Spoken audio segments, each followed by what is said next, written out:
அனைவருக்கும் வணக்கம். நம்ம இந்த வீடியோவில் என்ன பார்க்க போகிறோம்னா, சுட்டு எழுத்துக்கள், வினா எழுத்துக்கள் பற்றி தான் பார்க்க போகிறோம். சரிங்களா? ஸோ இந்த சுட்டு எழுத்துக்கள் அப்படிங்கிறது பார்த்தீங்க அப்படின்னா, ஒரு ஒரு ஒரு விஷயத்த ஒரு பொருளை சுட்டி காட்டுறதுக்கு பயன்படுத்த அந்த எழுத்து தான் என்னன்னு சொல்கிறோம் அப்படின்னா, சுட்டு எழுத்து அப்படின்னு சொல்லிட்டு நம்ம சொல்கிறோம்.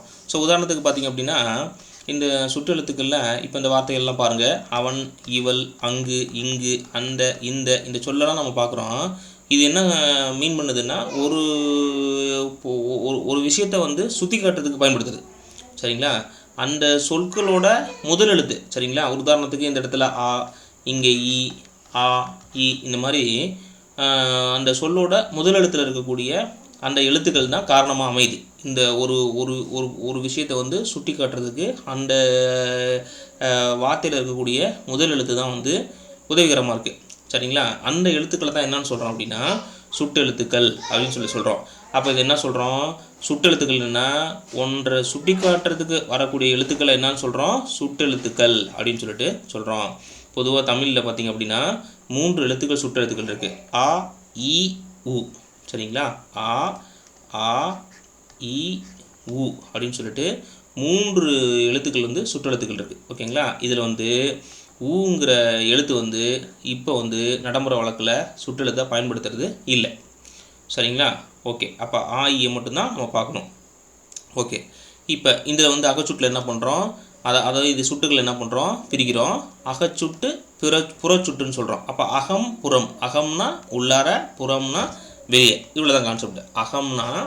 அகம்னா ஒரு சுட்டெழுத்துக்களில் சொல்லின் உள்ளேலேயே, சரிங்களா, அகத்திலிருந்தே சுட்டு பொருளை கொடுத்தா அதை என்ன சொல்கிறோம்? அகச்சுட்டு அப்படின்னு சொல்கிறோம். ஸோ அதுதான் சொன்னோம். அகம் அப்படின்னா உள்ளே. சரிங்களா? புறம் அப்படின்னா வெளியே. அப்போ சுட்டு எழுத்துக்கூட சொல்லில் வெளியிலிருந்து, சரிங்களா, புறத்தே இருந்து சுட்டு பொருளை காட்டுச்சு அப்படின்னா அதை என்ன சொல்கிறோம்? புறச்சுட்டு அப்படின்னு சொல்கிறோம். இந்த அகச்சுட்டுக்கு உதாரணமான வார்த்தைகள் இவன், அவன், இது, அது. சரிங்களா? புறச்சுட்டுக்கு அவ்வானம், இம்மலை, இன் நூல் இந்த மாதிரி எழுத்துக்கள், இந்த மாதிரி வார்த்தைகள்லாம் நம்ம புறச்சுட்டுக்கு உதாரணமாக சொல்கிறோம். சரிங்களா? ஸோ அதுக்கப்புறம் பார்த்திங்கன்னா அண்மை, செய்மை. சரிங்களா? அண்மைனா தெரியும், அருகாமல். இந்த சொற்கள் இவன், இவர், இது, இவை, இம்மரம், இவ்விடு இதெல்லாம் அருகில். சரிங்களா? அருகாமையில் உள்ளவற்றை சுட்டுறதுனால இது என்ன சொல்கிறோம் அப்படின்னா அண்மை சுட்டு அப்படின்னு சொல்கிறோம். அண்மை சுட்டுக்கு உரிய எழுத்து என்ன எழுத்துன்னா ஈ. சரிங்களா? ஈ. சரிங்களா? பொதுவாக நம்ம இது பண்ணுறது தான், பக்கத்தில் இருந்தால் ஈன்னு சிரிக்கணும், அவ்வளோதான். அண்மை சுட்டு. சரிங்களா? ஈ அப்படிங்கிற எழுத்து தான் அண்மை சுட்டுக்குரிய எழுத்து. இதெல்லாம் எக்ஸாம்பிள் கேட்பாங்க, கவனமாக பார்த்துக்கணும். செய்மை சுட்டு தொலைவில் இருக்கக்கூடிய ஒன்றை சுற்றுறதுக்கு பயன்படுத்துறது செய்மைனா தூரத்தில் அர்த்தம். சரிங்களா? இதுக்கு பயன்படுற எழுத்து ஆ.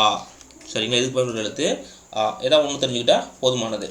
ஸோ முன்னாடி சொன்னேன், வழக்கத்தில் ஊங்கிற சுற்றெழுத்து வழக்கத்தில் இல்லை அப்படின்னு சொல்லியிருந்தேன். அதில் பார்த்திங்க அப்படின்னா உது, உவன் இதெல்லாம் ஒரு எக்ஸாம்பிள் தான். சரிங்களா? இது அந்த காலத்தில் பயன்படுத்தப்பட்ட ஒரு சுற்றெழுத்துக்கள். தற்போது இது பயன்பாட்டில் இல்லை. அப்போ எக்ஸாம்பிள் கேட்பான், சுற்றெழுத்துக்களில் தற்போது பயன்பாட்டில் இல்லாத எழுத்து எது அப்படின்னு கேட்பான். அப்போ உ இஸ் அ கரெக்ட் ஆன்சர். ஓகேங்களா? நெக்ஸ்ட் பாருங்கள், சுட்டு திரிபு அப்படின்னு சொல்கிறான். அதாவது அந்த சுற்றெழுத்து திரிஞ்சு ஒரு ஒரு அர்த்தத்தை கொடுக்குறது தான் அதாவது திரிஞ்சுனா மாற்றம் பெற்று ஒரு அர்த்தத்தை கொடுக்குறதா என்ன சொல்கிறான் அப்படின்னா சுட்டு திரிபு அப்படின்னு சொல்கிறான். ஸோ இதை இந்த அம்மரம், இவ்விடு அப்படிங்கிறது புற சுட்டுன்னு நமக்கு தெரியும். இந்த சொற்களை அம்மரம்னு சொல்லாமல் அந்த மரம். சரிங்களா? அம்மரத்தை அந்த மரம், இவ்விடை இந்த வீடு அப்படின்னு சொல்கிறது தான் என்ன சொல்கிறான் அப்படின்னா சுட்டு திரிபு அப்படின்னு சொல்லிட்டு சொல்கிறான். சுட்டு திரிபு அப்படின்னு சொல்லிட்டு சொல்கிறான். அப்போ சுட்டு திரிபு அப்படின்னா திரிஞ்சி. சரிங்களா? திரிஞ்சினா மாற்றம் பெற்று, அந்த சுட்டெழுத்துக்கள் மாற்றம் பெற்று வேறொரு பொருளை கொடுக்குறது தான் என்ன சொல்கிறான் அப்படின்னா சுட்டு திரிபு. ஓகேங்களா? சுட்டு திரிபுன்னு சொல்லிட்டு சொல்கிறான். ஓகே. ஸோ நெக்ஸ்ட் ஒன்று வினா எழுத்துக்கள். சரிங்களா? வினா எழுத்துக்களை பொறுத்த வரைக்கும் அந்த எழுத்து பார்த்திங்கன்னா வினா பொருளை கொடுத்துச்சு அப்படின்னா, சரிங்களா, வினா பொருளுக்கு கொடுக்கக்கூடிய எழுத்தை தான் என்ன சொல்கிறோம் அப்படின்னா வினா எழுத்துக்கள் அப்படின்னு சொல்லிட்டு சொல்கிறோம். ஒரு வினா பொருளை தரும் எழுத்துக்களுக்கு என்ன சொல்கிறோன்னா வினா எழுத்துக்கள் அப்படின்னு சொல்லிட்டு பேர்.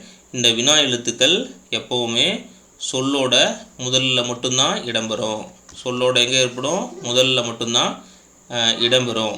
சரிங்களா? சில எழுத்துக்கள் வந்து இறுதியிலையும் இடம்பெறும். சில எழுத்துக்கள் அதெல்லாம் பார்க்கலாம்.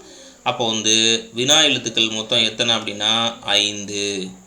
அது என்னென்ன 5 அப்படின்னா ஏ, யா, ஆ, ஓ, ஏ. அப்போ இந்த 5 எழுத்துக்களும் வந்து வினா எழுத்துக்கள். இதில் குறில் எது நெடில் எதுன்னு தெரிஞ்சுக்கணும். சரிங்களா? அப்போ ஏங்கிறது மட்டும்தான் குறில். அப்போ வினா எழுத்துக்கள் மொத்தம் 5 வகைப்படும். இதில் ஏங்கிற எழுத்து மட்டும் குறில் எழுத்து, மற்ற எல்லாமே வந்து நெடில் எழுத்து. யா, சரிங்களா?